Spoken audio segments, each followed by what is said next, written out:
ओम साई राम। आप सुन रहे हैं साई फरिश्ते कविता की वाणी, जहाँ हर रात बाबा अपना एक प्यार भरा संदेश भेजते हैं ताकि आपकी दिन भर की थकावट और चिंता दूर हो। चलिए शुरू करते हैं। मैं जानता हूँ मेरे बच्चे कि इन दिनों घर खर्च को लेकर तुम्हारा मन बहुत व्याकुल है। तुम जितना सोचते हो उससे कई ज़्यादा खर्च बढ़ता चला जा रहा है। पर क्या तुम्हें मेरे वो जो वचन याद है? जिस घर में मैं वास करता हूँ वहाँ अन्न, धन और वस्त्र की कभी कमी नहीं रहती। तुम बार बार इस बात को क्यों भूल जाते हो मेरे बच्चे? तुम्हारी चिंता मेरी चिंता है।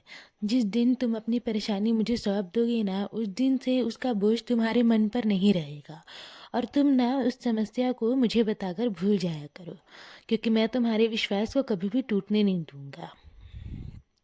और हाँ, कोई भी समस्या अचानक से आकर चली जाती है ना, तो समझ जाना वो केवल तुम्हारा विश्वास देखने आई थी।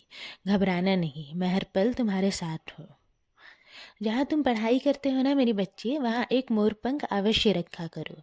वो तुम्हारे मन को शांत रखेगा, चंचल विचारों को थामेगा और तुम्हारे भीतर सदा शांति बनाए रहेगा।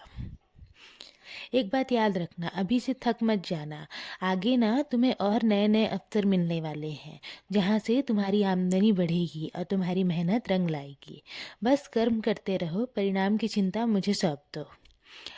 जो चिंता तुम्हें रातों में सोने नहीं देती ना, आज से उस चिंता को तुम मुझे सौंप कर और मुझे शुभ रात्रि बोलकर सो जाना। देखना, तुम्हें नींद भी अच्छी आएगी और सुबह तक तुम्हारा मन भी हल्का हो जाएगा।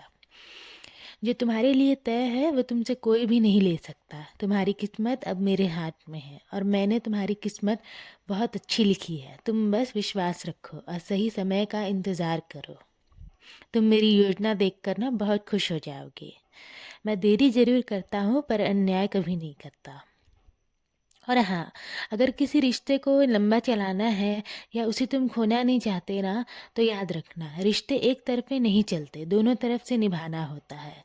और माफ़ी मांगने से कोई छोटा नहीं हो जाता मेरे बच्चे, बल्कि सामने वाले को ये सुकून मिलता है कि तुमने उसके भाव समझे। मैं सदा तुम्हारे साथ हूँ। बस मैं चाहता हूँ कि तुम कभी भी किसी का दिल मत दुखाओ। हमेशा अच्छे कर्म करते रहो और सच्चाई के मार्ग से कभी भी मत डगमगाना। दूसरों की सहायता करना, क्योंकि यही सच्ची सेवा है।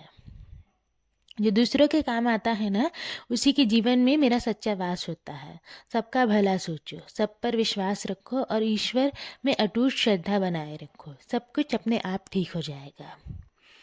ये जो मेरे दो मंत्र हैं ना, श्रद्धा और शबरी, ये तुम्हें हर कठिनाई से पार लगाएगी। मैं तुम्हारी हर प्रार्थना स्वीकार करता हूँ। मैं तुम्हें वही संगत दूंगा जो तुम्हारे मन को शुद्ध करे, तुम्हें विचारों से भर दे और तुम्हारे विचारों को ऊंचा उठाए और तुम्हें मुझसे और भी गहराई से जोड़े।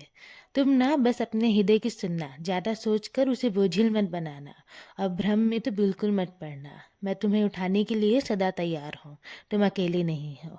अब अपने दिल को हल्का करो। मेरी कृपा से देव तुम पर और तुम्हारे पूरे परिवार पर ऐसे ही बनी रहेगी।